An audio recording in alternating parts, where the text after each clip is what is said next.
com 883 milhões de usuários conectados. A população virtual chinesa é a maior do mundo, 2,5 vezes maior que a população dos Estados Unidos. Os sites mais populares que você conhece, no entanto, não estão legalmente acessíveis no país, graças a um sofisticado sistema de bloqueio, responsável pelo maior programa de censura da história da humanidade, o Grande Firewall da China. Há mais de 10 mil domínios bloqueados neste momento na internet chinesa, e isso inclui as principais redes sociais do mundo. Não há acesso na China ao Google, ao WhatsApp, à Netflix, nem ao Telegram. Páginas da Wikipédia em todas as línguas estão banidas. Facebook, Twitter, Instagram, YouTube, Snapchat, Tumblr, Pinterest e Reddit estão bloqueados, assim como serviços como Twitch, Medium, SoundCloud, Goodreads e Flickr. Como fazer para driblar esse bloqueio?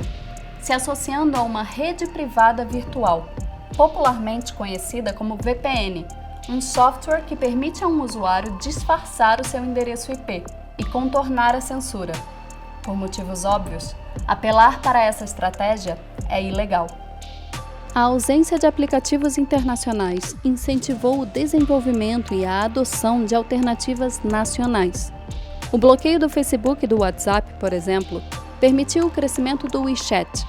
A proibição da Wikipédia e do Google, por sua vez, levou à criação do Baidu. O Sina Weibo é o Twitter chinês.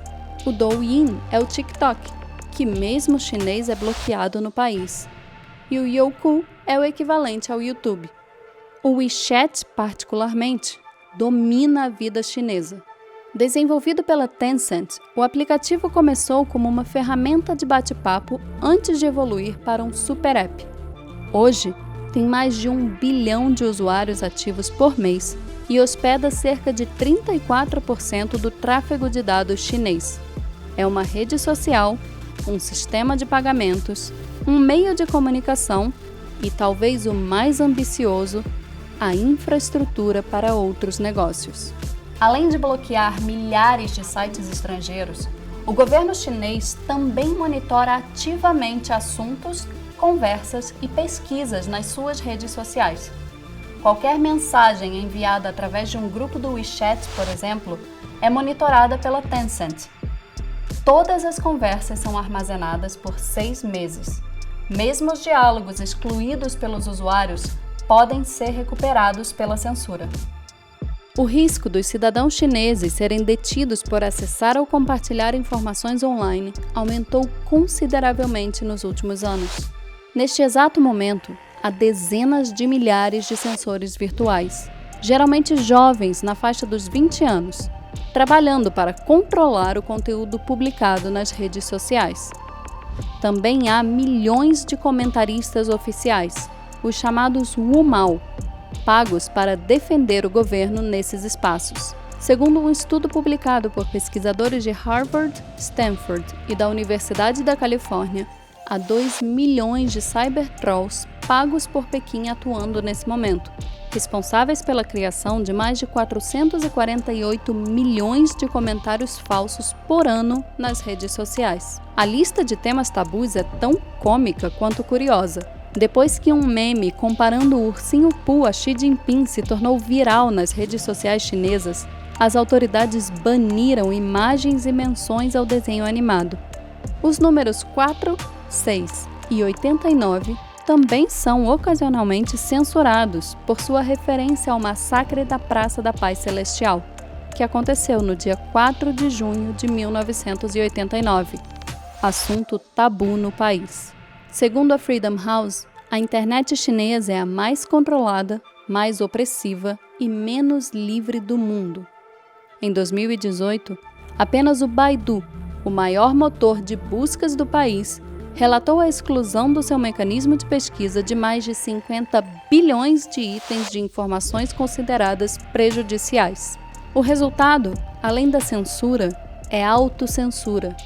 Chineses incentivados a não expressarem suas opiniões. Para as empresas chinesas, permanecer ao lado do governo é uma questão de vida ou morte. Todas as companhias privadas do país são obrigadas por lei a ter um comitê do Partido Comunista. E o que esses comitês fazem, ou quanta influência exercem, é difícil de avaliar.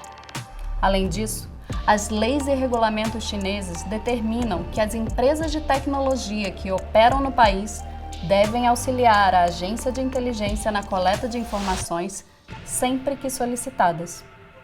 A China promete exportar seu modelo online para o mundo, não apenas com redes sociais que fazem muito sucesso internacionalmente, como o TikTok, como propondo uma nova arquitetura para a internet mundial, chamada Novo IP. Pequim defende que o modelo atual da internet está ultrapassado e deve ser substituído por uma nova rede global, controlada pelos governos. A nova internet teria um design do topo para a base, promovendo o compartilhamento de dados entre governos e alimentando tecnologias como inteligência artificial e Big Data, a antítese do modelo atual. O novo IP mudaria o controle da internet, tanto de seu desenvolvimento quanto de sua operação. A proposta surgiu em uma reunião de 2019 da International Telecommunication Union, uma agência da ONU criada para que os países discutam sobre assuntos ligados à comunicação, e recebeu o apoio de países como Rússia, Irã e Arábia Saudita. A ideia, claro, encontra forte resistência do Ocidente. Se as redes sociais americanas enfrentam críticas por seus problemas de privacidade na venda de anúncios, a ausência de privacidade é a essência das redes sociais chinesas e a mando do próprio governo.